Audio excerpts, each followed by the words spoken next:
صدقہ فطر کے بارے میں رہنمائی فرما دیں. صدقہ فطر کے بارے میں نے تفصیلی ویڈیو بھی ریکارڈ کرائی ہوئی ہے. دیکھیں یہ ایک سا آپ نے دینا ہوتا ہے اناج صدقہ فطر. بخاری مسلم میں آیا ہے کہ نبی علیہ السلام نے صدقہ فطر ایک سا مقرر کیا تھا. اناج جو کی شکل میں، گندم کی شکل میں، کھجور کی شکل میں، پنیر کی شکل میں، کشمش کی شکل میں، یہ ساری چیزیں بخاری مسلم میں آئی ہیں. اور ہر بڑے چھوٹے، ایون ایک دن کے بچے کی طرف سے بھی، خواہ غلام ہے یا آزاد ہے، مرد ہے، عورت ہے، بوڑھا ہے، بچہ ہے، وہ اس نے ادا کرنا ہے ایک سا. یہ نبی علیہ السلام نے اسے مشروع فرمایا. اور ابو داؤد کے اندر حدیث موجود ہے کہ نبی علیہ السلام نے جو روزہ دار کے روزے میں جو کمزوریاں رہ جاتی ہیں نا، کبھی فحش گوئی ہو گئی، کوئی اور گناہ کا کام ہو گیا، اس کی کمپنسیشن کے لیے مشروع فرمایا اسے کہ ہر شخص نے یہ ادا کرنا ہے. اور صحابہ کرام اسے عید سے پہلے پہلے ادا کرتے تھے، اور پریفریبل یہ کہ بالکل آخری دنوں میں آپ اسے ادا کریں. اب اس حدیث کی طرف آئیں جو بخاری مسلم میں موجود ہے کہ وہ سا کیا ہے. سا ایک پیمانہ تھا میئرمنٹ کا نبی علیہ السلام کے مبارک زمانے کے اندر. ایک سا کے اندر 4 مد ہوا کرتے تھے. جس طرح ہمارے زمانے میں 1 کلو گرام کے اندر 4 پاؤ ہوتے ہیں. 1 کلو گرام ہم کتنا لیتے ہیں؟ 1000 گرام. اور 1 پاؤ کتنا ہے؟ 250 گرام. 250 والے 4 ہوں تو 1 کلو گرام بن جاتا ہے. بالکل اس طریقے سے اس زمانے میں 4 مد مل کر ایک سا بنایا کرتے تھے. اور یہ میئرمنٹ تولنے کے اعتبار سے نہیں ہوتی تھی، ماپنے کے اعتبار سے ہوتی تھی. یعنی گڈویاں بنی ہوئی تھیں. جس طرح ہم بھی بچپن میں کبھی محلے میں وہ بیر بیچنے آتا تھا تو وہ گڈویاں بھر کے نا وہ دیتے ہوتے تھے. آج کل تو تول کے ہوتے ہیں نا، گڈویوں کے ذریعے ہوتے تھے. ابھی بھی گڈویوں والا ہے ماپنے والا. دودھ کے کیس میں 1 لیٹر کا ہم نے پیمانہ رکھا ہوا ہے. 1 لیٹر کے اندر 1000 ملی لیٹر ہوتے ہیں. لیکن ہم غلط العام میں پتہ اسے کیا کہتے ہیں؟ 1 کلو دودھ دے دو.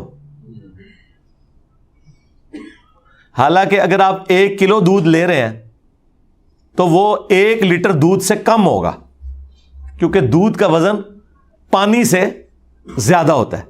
ہاں 1 کلو گرام پانی اور 1 لیٹر پانی یہ اپنے وزن میں برابر ہوں گے، کیونکہ وہ 1 لیٹر پیمانہ رکھے یہ گیا ہے کہ سٹینڈرڈ پانی کو مانا گیا ہے کہ پانی کا جو وزن ہے نا 1 کلو گرام جو ہو، وہ پانی جتنا والیوم گھیرتا ہے، جتنی جگہ گھیرتا ہے، اسے 1 لیٹر قرار دے دیا گیا اور وہ پیمانہ بن گیا اس کا. لیکن دودھ تو پانی سے تھوڑا وزنی ہوتا ہے.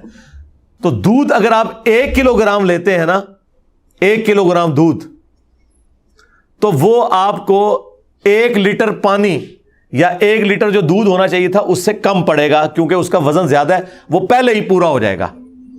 ٹھیک ہو گیا؟ یہ میں نے آپ کو کلیریفائی کر دیا. اچھا اب آ جائیں اس طرف. تو اب عرب ملکوں کے اندر تو یہ آج ظاہر ہے وہ عرب کے لوگ پھر اپنی اس ڈکشنری کو ٹرانسفر کر کے باقی لوگوں کو بتاتے ہیں یہ پیمانے تو ان کے تھے. تو اس میں جو سعودی عرب کی فتویٰ کمیٹی ہے نا، اس نے باقاعدہ اس کی کیلکولیشن کی ہے 2600 گرام. یہ فتویٰ کمیٹی نے جو ڈاکومنٹ نکالا نا، ویسے تو اگر یہ پورا 2500 گرام ہوتا تو ہم کہہ دیتے 2.5 کلو، لیکن انہوں نے نکالا ہے اس کا 2600 گرام، یعنی 2.5 کلو کے اوپر 100 گرام. ایک کیلکولیشن یہ چل رہی ہے. ایک اور کیلکولیشن ہے جس میں ذرا پرانے زمانے کی ہے، وہ کنورژن کرتے ہیں نا، 2750 گرام بن رہا ہے، یعنی 2.25 کلو. اور ایک تیسری کیلکولیشن میں 2400 گرام بن رہا ہے، جس میں 1 مد 600 گرام کے برابر ہے، تو وہ 4 مد ایک ساتھ مل کے 2400. تو یہ 3 یعنی چل رہے ہیں 2400 گرام، 2600 گرام، 2750 گرام. یہ 2750 جو ہے یہ سیف سائڈ کے اوپر ہے, یہ 3.25 کلو ہے. ٹھیک ہے, تو 2750 گرام یعنی کہ 3.25 کلو یہ اپروپریٹ ہے. ایک سا 2750 گرام 3.25 کلو. اور اگر زیادہ احتیاط آپ نے کرنی ہے راؤنڈ آف کر لیں, 3 کلو ہی دے دیں. 3 کلو کھجور بھی دے سکتے ہیں, ظاہر ہے وہ تو مہنگی پڑے گی, 600 روپے کلو کھجور آلموسٹ ہے 1800. آٹا کتنا کلو چل رہا ہے جی؟ 150. تو اگر آٹا لیں گے 300 تو 450 روپے بن جائے گا. ٹھیک ہے, کشمش لیں گے تو ہزاروں میں بنے گی, پنیر لیں گے ہزاروں میں بنے گی. اچھا یہ سب پھر وہ آپ نے 3.25 کلو یا 3 کلو سب کے لیے وزن ایک ہی ہے, ایک سا, کیونکہ بخاری مسلم میں ہے کہ ایک سا دیتے تھے اناج, اور پھر ساتھ یہ ہے کشمش, پنیر, کھجور, گندم, جو اناج ہے وہ سارے کا سارا اس میں آتا ہے. وزن وہی رہے گا 3.25 کلو یا راؤنڈ آف کر کے 3 کلو. اور یہ جو میں آپ کو یہ فگر بتا رہا ہوں یہ سنی اور شیعہ کے ہاں کامن ہے.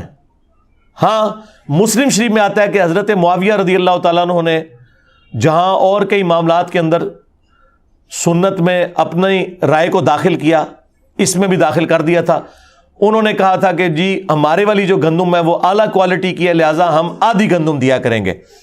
تو ابو سعید خدری اس پہ ناراض ہوئے. انہوں نے کہا کہ میں جو چیز رسول اللہ سے سن چکا ہوں اور آپ کے حکم پہ عمل کر چکا ہوں, میں تو مرتے دم تک ایک سا ہی دیا کروں گا صدقہ فطر. تو شکر الحمدللہ ماموں پارٹی بھی ایک سا ہی دیتی ہے آج. ہاں وہ ماموں کے مطابق نہیں چل رہے بلکہ بخاری مسلم کے مطابق چل رہے ہیں. تو وہ آپ نے نصف سا نہیں کرنا کہ جی وہ والی گندم سستی ہے تو وہ والی مہنگی ہے. گندم جو آپ کھاتے ہیں وہ. اب اگر کوئی یورپ اور امریکہ میں ہے نا جناب, تو اس نے یورپ اور امریکہ کے ریٹ کے اوپر کرنا ہے.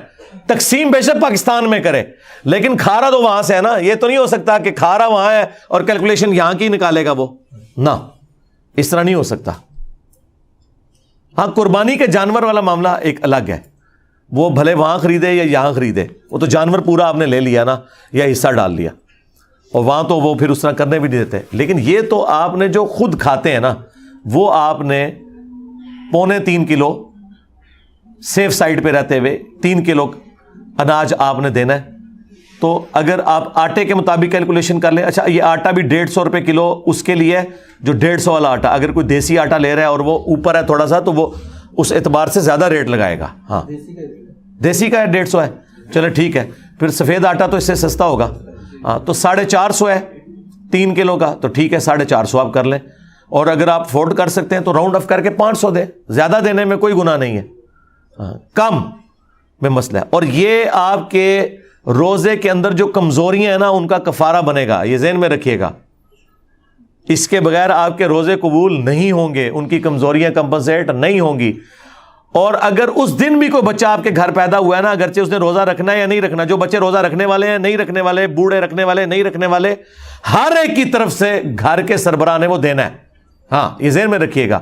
اس میں کوئی روزہ رکھتا ہے یا نہیں رکھتا, ہاں جو بندہ افورڈ نہیں کر سکتا اس کے لیے کوئی نصاب نہیں ہے زکوٰۃ والا کہ ایک بندہ کہے کہ میں امیر ہوں گا تو ہی میں دوں گا. نہیں, ایک عام آدمی بھی دے گا. عام آدمی جو 2 وقت کی روٹی اپنی چلا رہا ہے اس کے لیے ایک صدقہ فطر کے برابر اللہ کی راہ میں خرچ کرنا کوئی مشکل نہیں, وہ دے گا. کس کو دے گا؟ اپنے سے زیادہ غریب لوگوں کو دے گا. اس میں جو امام شافعی نے تھوڑا سا غلو کیا اور اہل حدیث بھی حنفیوں کی ٹسل میں اس طرف چل پڑے کہ چونکہ احادیث کے اندر اناج آیا لہٰذا اس کے ایکویلنٹ پیسے نہیں نکالے جا سکتے. آپ کو پتہ ہے یہ بات, اہل حدیث کہتے ہیں کہ اگر کسی نے 2.5 کلو یا 3.25 یا 3 کلو اناج کے پیسے دے دیے تو اس کا صدقہ فطر ادا نہیں ہوگا. حنفی کہتے ہیں نہیں, پیسے بھی دے سکتے ہیں اور آپ اناج بھی دے سکتے ہیں. میرا موقف امام حنیفہ کے ساتھ ہے. یہ جو اہل حدیث نے مسئلہ کھڑا کیا اور امام شافعی سے مستعار لیا حنفیوں کی ٹسل میں, یہ بالکل باطل ہے. مجھے بتائیں اب جتنی آبادی ہو چکی ہوئی ہے, اگر آپ اسے راشن میں ٹرانسلیٹ کرنا شروع کر دیں پھر تو مدرسوں اور مسجدوں کے باہر لا کے بڑی بڑے ٹرک اور کنٹینر کھڑے کرنے پڑیں گے. یہ پاسبل ہے آج کے دور کے اندر. اور پھر جن مولویوں کو آپ مسجد میں جاتے ہوئے پیسے دے رہے ہیں ان سے پوچھیں کہ یار تم نے اتنا جو اکٹھا کیا ہے پیسہ, بعد میں راشن لیتے ہو پھر اس کا؟ ہو سکتا ہے آپ کو کہہ دیں ہم لیتے ہیں, لیکن لیتے کوئی نہیں ہوں گے. کون لے گا یار؟ لاکھوں روپے کے تو انہیں بڑے بڑے کنٹینر گندم کے اور وہ آٹے کے لینے پڑیں گے, اور بوریاں, پھر اس کو تقسیم کرنے کا تکلف کون اٹھائے گا؟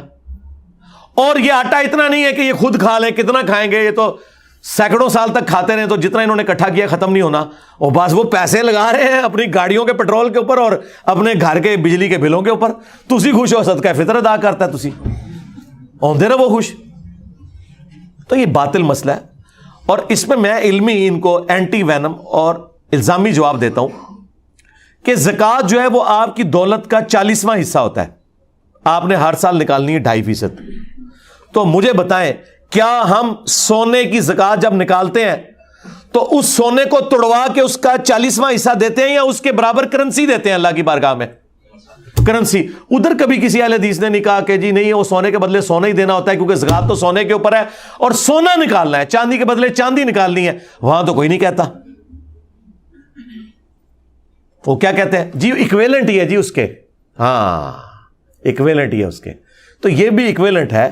ایک غریب آدمی کو آپ راشن ڈلوا دیں, ایک غریب آدمی کو راشن کے پیسے دے دیں, یہ ایکویلنٹ ہے صدقہ فطر کے بھی. اور اس طریقے سے قرآن میں جو ہے کہ روزہ چھوڑنے کا جو فدیہ آپ نے دینا ہے ایک وقت کا ہی کھانا ہے. وہاں پہ میں حنفیوں کے ساتھ نہیں ہوں, حنفی کہتے ہیں 2 وقت کا کھانا ہے, خود سے انہوں نے دین میں داخل کیا ہے. وہاں اہل حدیث کا موقف ٹھیک ہے. دیکھیں ہم تو بیلنس چلتے ہیں, جس کی جو بات درست ہے اس کو صحیح کہتے ہیں. کہ قرآن میں جب آیا نا کہ آپ نے روزے کے بدلے فدیہ دینا ہے, تو قرآن کو کوئی آر نہیں تھی یہ کہنے میں کہ 2 وقت کا کھانا. آج کل تو بھائی 3 وقت کا کھانا ہے, ہم تو 3 وقت کھاتے ہیں عموماً. تو قرآن نے کہا کہ آپ نے مسکین کو فدیہ دینا ہے جو اوسطاً تم کھاتے ہو. تو اس کا مطلب ایک عام آدمی بھی, ایک گورا بھی پہلی دفعہ جب قرآن پڑھے گا نا تو اس کا مطلب یہی لے گا کہ ایک مسکین کو 1 وقت کا کھانا کھلانا ہے. حنفیوں کا 2 وقت کا کھلانا باطل ہے کیونکہ آج کل تو ہم 3 وقت کھا رہے ہیں. پھر ہر زمانے کا, ہر علاقے کا اپنا کلچر ہے. وہ بات ٹھیک ہے کہ ایک کھانے کے ایکویلنٹ, خواہ اسے کھانا کھلا دیں مسکین کو, خواہ اسے اتنی رقم دے دیں. اور یہی موقف تمام کفاروں کے لیے ہے, وہ 60 مسکینوں والا ہو, خواہ وہ 1 مسکین والا ہو, سب کا ایکویلنٹ یہ ہے کہ آپ پیسے بھی دے سکتے ہیں اور کھلا بھی سکتے ہیں. یہ آپ کی مرضی ہے, یہ اس کے اندر ٹالرنس موجود ہے. لہٰذا میں صدقہ فطر کے حوالے سے بالکل کلیئر ہوں. اگر آپ پیسے بھی دیتے ہیں کوئی ایشو نہیں ہے, اور جو لوگ زیادہ افورڈ کر سکتے ہیں وہ 3 کلو یا 3.25 کلو کشمش کی رقم کیلکولیٹ کریں. اب مجھے تو اس کی قیمت پتہ ہی نہیں کہ اس وقت کیا ہوگی, کیونکہ ہم تو اس طرح یہ کوئی آئٹم نہیں ہے, یہ تو چھٹانک برابر لیا جاتا ہے, اتنا مہنگا ہے. تو وہ ہزاروں میں بن رہا ہوگا. پنیر, چلیں پنیر کی تو ہم کیلکولیشن کسی حد تک کر سکتے ہیں اس اعتبار سے کہ دیسی گھی کا کیا ریٹ چل رہا ہے جی آج کل, 3,000 روپے کلو, تو 9,000 روپیہ ہوگا اگر آپ دیسی گھی بھی دے سکتے ہیں. یہ بھی وہ ساری مصنوعات ہیں جو آپ کے کامن یوز میں. تو کسی کو زیادہ شوق ہے خرچ کرنے کا اور اسی مد میں, تو 9,000 روپیہ ایک گھر کے فرد کی طرف سے بے شک دے. 3 کلو دیسی گھی, جو چیزیں آپ کے کھانے کے یوز میں ہیں, اناج کی شکل میں ہو, کیونکہ وہاں پنیر آیا تھا نا, تو وہ آپ دے سکتے ہیں. وہ آپ کی مرضی, جس طریقے سے آپ مرضی کریں. وہ اللہ تعالیٰ نے آپ کو ٹالرنس دی ہوئی ہے, لیکن بہتر یہی ہے کہ آپ وہی چیزیں جو احادیث کے اندر آئی ہیں, جو کشمش, پنیر, گندم اور اسی کی فارم آٹا, کھجور, یہ آپ دے سکتے ہیں. کھجور کی کیلکولیشن چلے آسان ہے, جو اچھی والی تھوڑی سی نارمل کھجور ہے وہ 600 روپے کلو ہے, تو 1800 بن گیا. چلے 2,000 روپے آپ فیکس دے دیں. ضروری ہے آپ نے 500 دینا, 2,000 بھی دیں فیکس.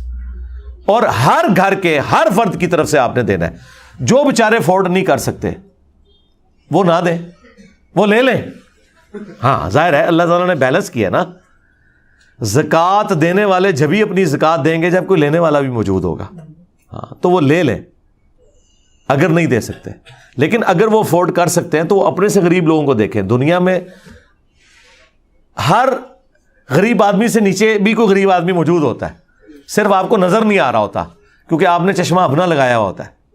اس لیے مسلم شریف میں حدیث ہے, نبی علیہ السلام نے فرمایا ہمیشہ اپنے سے نیچے والے لوگوں کو دیکھو, یوں تمہیں اللہ کی نعمتوں کے اوپر قناعت نصیب ہوگی, صبر آ جائے گا. اوپر نہ دیکھو, اوپر کا تو اینڈ ہی کوئی نہیں ہے. اچھا اوپر جہاں دیکھنا چاہیے وہاں اوپر دیکھتے ہی کوئی نہیں, اور وہ ہے آخرت کے معاملے میں.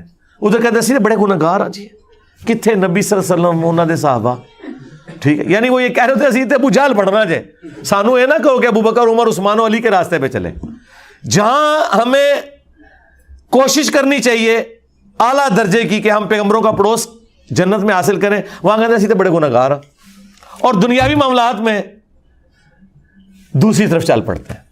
یہ انسان اپنے آپ کو دھوکہ دے رہا ہوتا ہے, اس سے زیادہ کچھ نہیں ہے.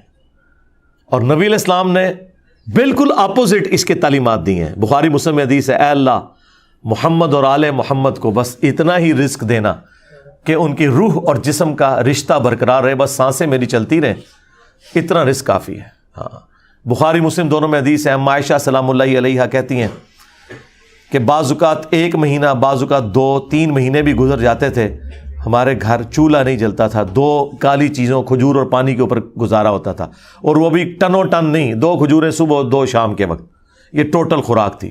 اور ایک میٹھا پانی کا پیالہ جو اس زمانے میں کئی میلوں سے پیدل بھر کے لانا پڑتا تھا, تکلیف دہ کام تھا, اس لیے پانی بھی کوئی تھوک کے صاف سے نہیں تھا جو آج آپ ٹوٹیاں کھول دیتے ہیں.